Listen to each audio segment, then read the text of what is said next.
Now, where we live in central Wisconsin, we talk to a lot of farmers, and a lot of places are getting sold off, and they are being sold to big mega farms.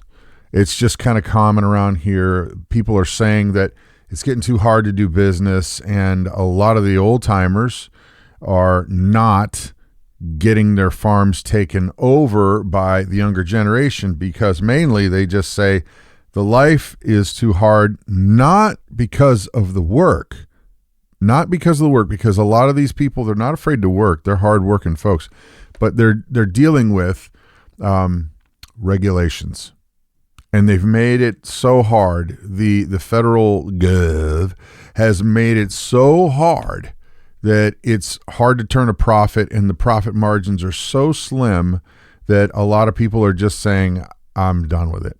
Now, I want to show you something, but hang tight because it's not all doom and gloom, but there's still more doom before we talk about what can possibly be. And I do want to ask your opinion in the comments section down below. So, but here we go. Check this out. All right. Okay. This is an article in Zero Hedge, and there you have it. It's simple stuff. 140,000 farms lost in the last 5 years between 2017 and 2022, which that's when this census was taken. And a lot. So basically, acres operated by farm operations during the same time frame declined 20 million. A loss equivalent to about the size of Maine. They go on to tell about how farms and acreage work. Mega farms are getting bigger, but they're also more heavily regulated. And acreage and numbers of farms, it's becoming more and more of not a monopoly, because it's not a monopoly, but boy, oh boy, there's a few power players, and then the mom and pops are having a hard time living. So they're saying, I'm done. Now, if you look, and you can read the article, but we've actually talked about this a lot. And here's the thing that really, really butters my biscuits, so to speak. It's that we import so much food, so much ag, so much fertilizer, so much this, so much that from everywhere else in the world. And it seems like we've become beholden to them, these other countries that are providing us these things, when we could do it right here very easily. And we could probably do much better financially for the farmers and the families who would really like to be doing that work right here, right now. But because of regulation this and this rule that, and we're going to do trade tariffs that work really great for countries outside of our borders, but not so great for our own families and people here. I think that's a travesty and a horrible situation that we're in. Now, here's part two before we get to my idea. And I do want to hear your ideas, by the way. I want to hear what you guys have to say in terms of, is there a way around this? Okay. Is there a way through this? What would be your way? And type in the comment section below, because a lot of you guys are farmers' wives, people who grew up on farms. You understand what I'm talking about. So the bigger part to this is external money that our government is spending. Excuse me. Let me rephrase that. Money our government is spending or giving breaks to other food producers to bring their food in cheaper than we can produce it here. I mean, it's a goofy thing to me that we can actually have animals processed in other countries. They can raise them, feed them, butcher them, freeze them, put them on ships, and bring them here and sell them to you cheaper than our own farmers can produce them. How's that possible if they're not getting a little help?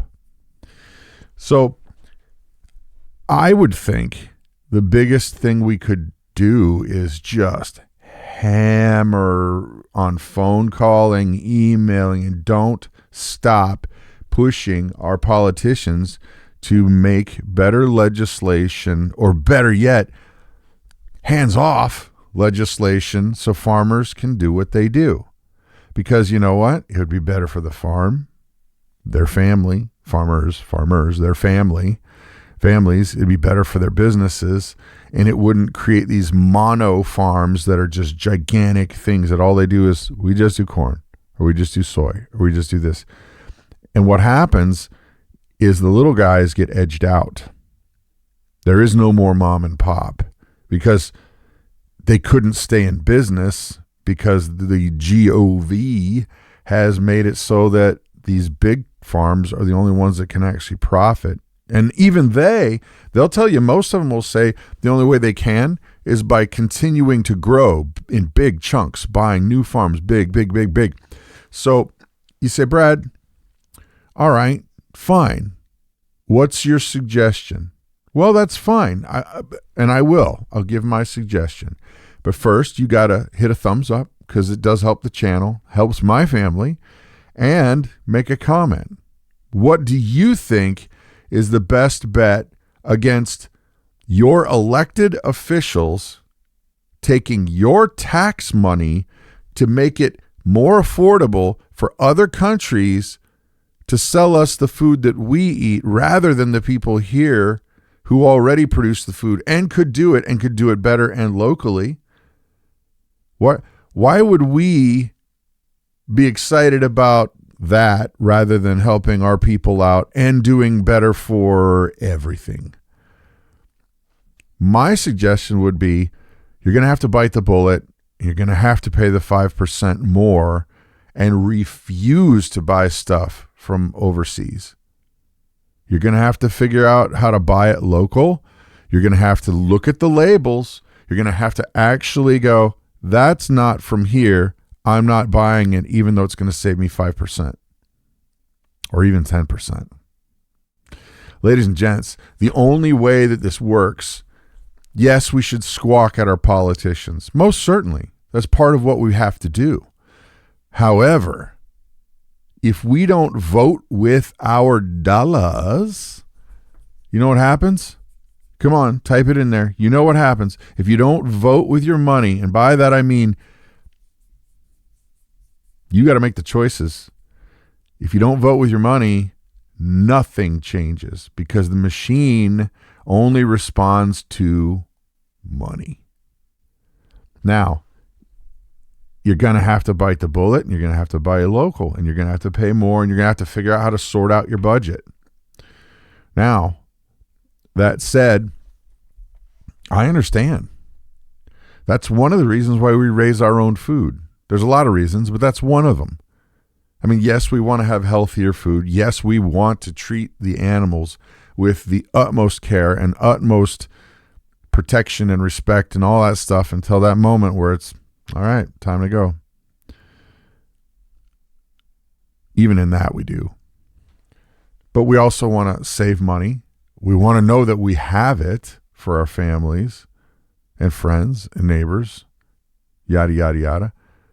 But folks, if you don't do that, then you're going to have to push back somehow, right?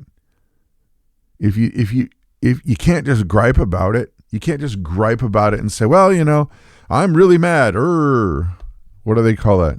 Old man shouting at the clouds. I'm so angry. Well, they respond to money. Now, what you do with that, that's your business. Me?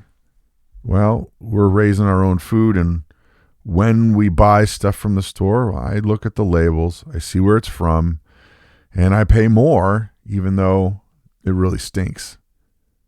But until we push back with our dollars, they're not going to change a dang thing.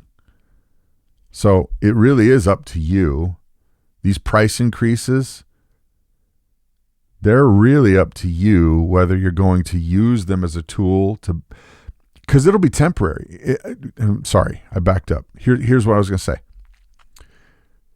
If you pay more now, they'll back down on imports and tariffs and all that stuff. They'll stop giving them the good deals if all of a sudden the well dries up.